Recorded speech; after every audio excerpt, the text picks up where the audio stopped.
大家好，咁我今日呢，再介紹啲比較舊少少嘅港鐵嘢啦，就係呢個閘門嘅叉電器。咁係啦，我其實一直都冇買到呢個閘門叉電器嘅，所以我而家橫掂買咗就介紹下啦。之前呢，就唔記得咗點解冇買到，不過就而家買咗，咁就開嚟睇下啦。咁開咗呢，首先就有個閘門咁樣嘅形狀啦，跟住呢，上面呢就有條線嘅。咁打開呢 part 呢，就可以成個嘢拎出嚟噶啦。咁呢條線呢，拎咗出嚟先啦，跟住呢，佢呢度就係插落去側邊呢個位噶啦。咁仲有啲其他嗰啲裝飾啊，即係嚟說明書啊嗰啲嘢呢，就喺晒呢度嘅。咁呢個就係說明書啦。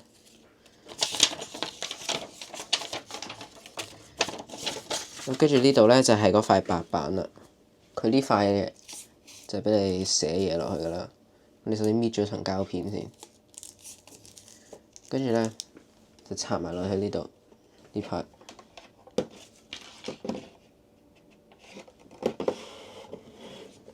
好，跟住呢，就到啲貼紙啦。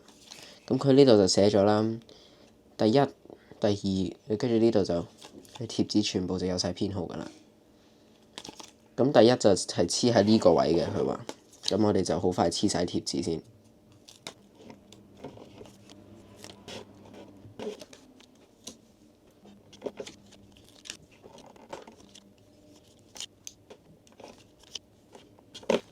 好啦，就係咁樣啦。咁而家就黐晒呢啲貼紙啦。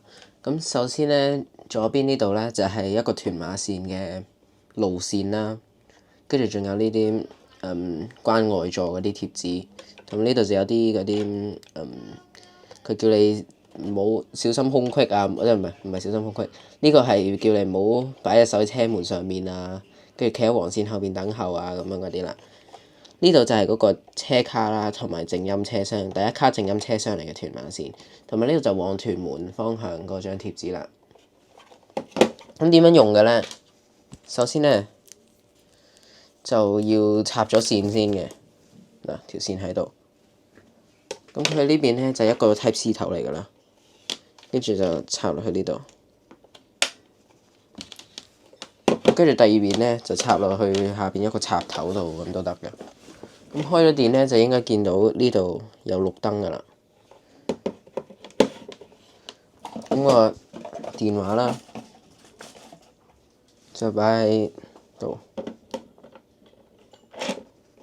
咁跟住呢，佢呢度咁樣就會開咗門噶啦。嗱，唔知大家睇唔睇到啊？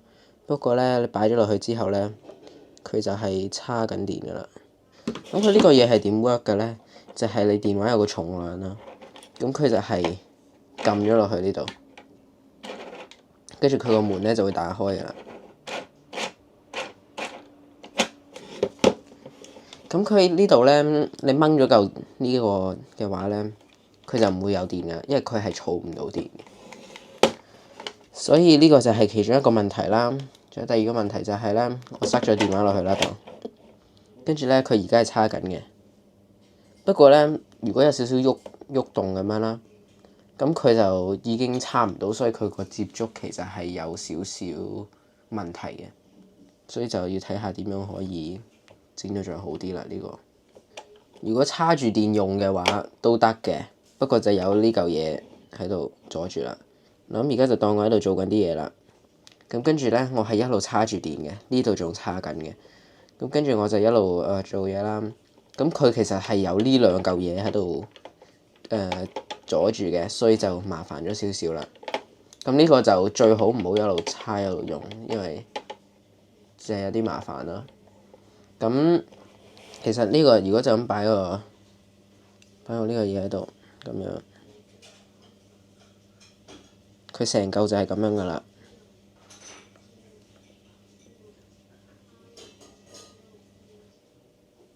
跟住呢，掹翻上嚟，咁佢就閂翻門噶啦。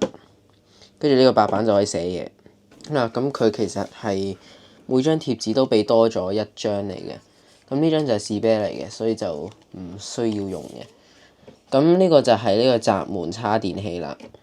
咁如果大家有興趣買嘅話，我就會擺一條 link 喺個 description 下邊噶啦。咁值唔值咧？幾百蚊。咁其實我都覺得 OK 嘅。你主要都係做嘅書台裝飾咁樣。咁即係當你擺住喺書台度，你電話又慢慢叉，因為佢唔係叉得好快啫。你又唔需要用電話慢慢喺度叉，咁都 OK 嘅。咁如果大家中意呢條片或者有興趣睇我介紹多啲港鐵嘢嘅話，就記住 like 同 subscribe。咁我哋下條片見，拜拜。本日もサフィール踊り子をご利用くださいましてありがとうございました。